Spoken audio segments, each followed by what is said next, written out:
So you've been saving up a big amount of cash and are finally ready to buy that first property. But you've also seen how much the markets have been increasing in the last few years, and you do wonder whether you're too late in the cycle. At the same time, you don't want to sit out holding cash while the whole market is going up. Well, what you're looking for is good investments that are more likely to go steady and not crash too much during the next downturn, but can still benefit from the last few years of the cycle. So I guess the main question here is, can you buy at this stage of the cycle? The answer is yes, but only if you purchase in an area that is going to increase in value in the next first half of the land cycle. Otherwise, do not get involved. Wait until we're past the end of this cycle, which is around the end of 2027 by the cycle's estimate. And there are only 2 cities in Australia that meet this criteria: Melbourne and Sydney. The rest very slow in the first half. The other question is, can you even afford it? Right now, the interest rate is really high and properties are expensive. So ideally, you're looking for positively geared properties to fit your financial situation. You also don't want to spend too much on fixing up an old and poor quality property because 1, you don't have that much extra cash anyway, and 2, it's too risky when we are late in the cycle where increases in property value don't last that long. Therefore, in this video, we'll mainly be looking at different property types that you can purchase at this stage of the cycle. We will not be focusing on maximizing the land value, since while it's an excellent strategy for long-term capital growth, it also has lower yield or lower rental yield that will equate to negative gearing that some investors in a high interest environment cannot afford. So before we start, I'd like to let you know that all of this knowledge that I'm talking about here is what I've learned from Catherine Cashmore. She's been brilliant in her analysis, so I'll link her article in the description down below. Alright, let's start with different property types. We'll mainly be looking at properties that require less fixing up and will generally generate a better yield. With these property types, you're pretty much paying more for the building component compared to the land. So to some extent, you will be compromising on capital growth, since capital growth comes from the land. So with all properties that we are talking about and we're walking through, we will be focusing on the ones that have a land component for some capital growth exposure and good building component for high rental yield, aiming for positive cash flow and positive gearing as a result. We'll avoid new dwellings and investing in regional areas with limited population growth. Alright, let's start with the first property type: apartments. Now, you've heard all the bad things about apartments. So, are they always a bad investment? In general, yes. Why? Most newer apartments lose value, and even older ones give very small capital gains over a 10 to 20 year period, maybe 5% at best. This is because only a very small demographic live in apartments, and that's a younger demographic, the renting population. And a long while after that, they become buyers because now they have families. But the funny part is, they won't buy apartments.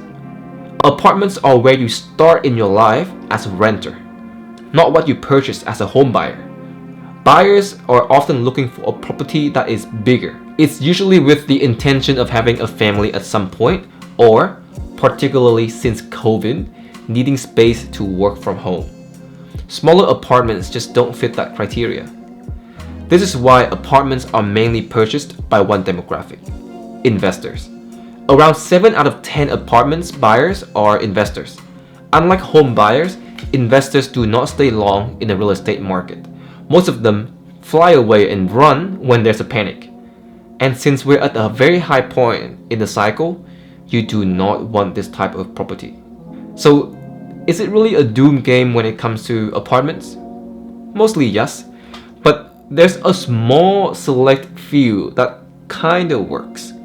And that is well-located, large-size apartments with good views in an area with limited supply. This will attract a small demographics of older home buyers as well as investors and first home buyers. However, the growth in this category is still poor compared to other property types, around 5% per annum in most cases. Alright, let's move to the second property type, villa units. Now these I recommend.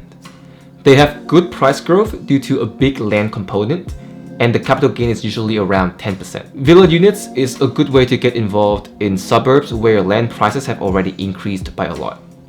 And I'm talking about the small single level units built around a common driveway, usually constructed from the 1970s onwards. With this property type, there is no rapid increase of supply as with apartments, as mentioned before, and high-density townhouses. They also can be rented out easily and usually for pretty good yields. And the owners tend to be families who live there in the long run, so they are less likely to sell off when the market goes down. So overall, a yes from me. Next one, townhouses. Now townhouses are multi-story houses that are built on a subdividable piece of land, so pretty much you're sharing land with another house. So overall, I don't really recommend this property type. Firstly, when you look at the average historical gain of townhouses, it's merely 3.69% per year, which is very low. And the biggest issue with townhouses is that it only looks nice and fancy on the outside, but on the inside there are tons of issues, especially with the structure of the house. Townhouses have overvalued land prices and are built by very greedy developers. You put these two together and you have an overpriced property, hence the low capital growth yearly.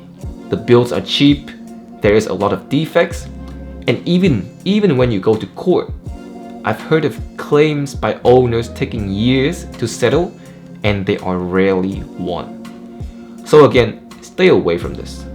Next up, commercial properties. Let's look back at the property cycle.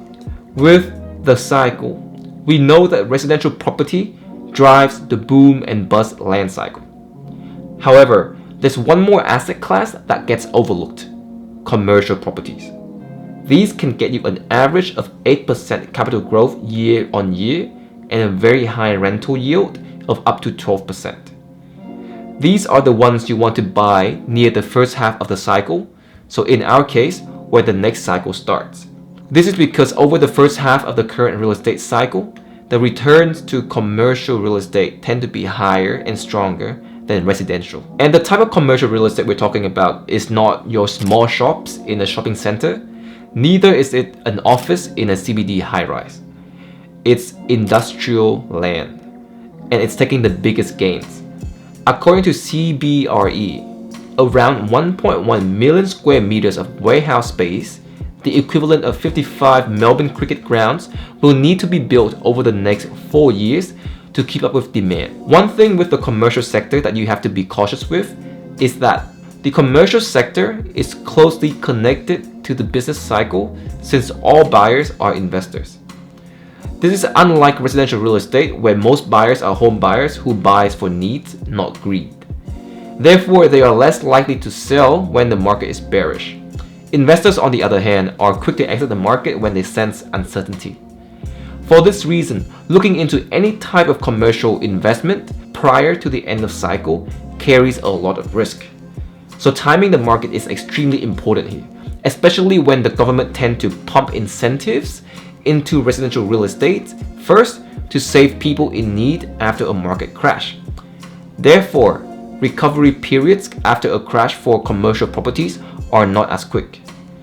However, when the next cycle starts, if you want growth, targeting a commercial property that is on a piece of land that can be used for residential use can be extremely advantageous, since you are getting the best of both worlds. Now, for example, a medical practice that is located on residential or mixed use of land on main roads or corner locations. Well, there you have it. Let me know what you think about the current state of the market and your plans for your investments. Because the thing is, all the things I've mentioned to you is completely useless, because there are still timings that if you miss, everything I've told you will not work. So watch this video next to find out.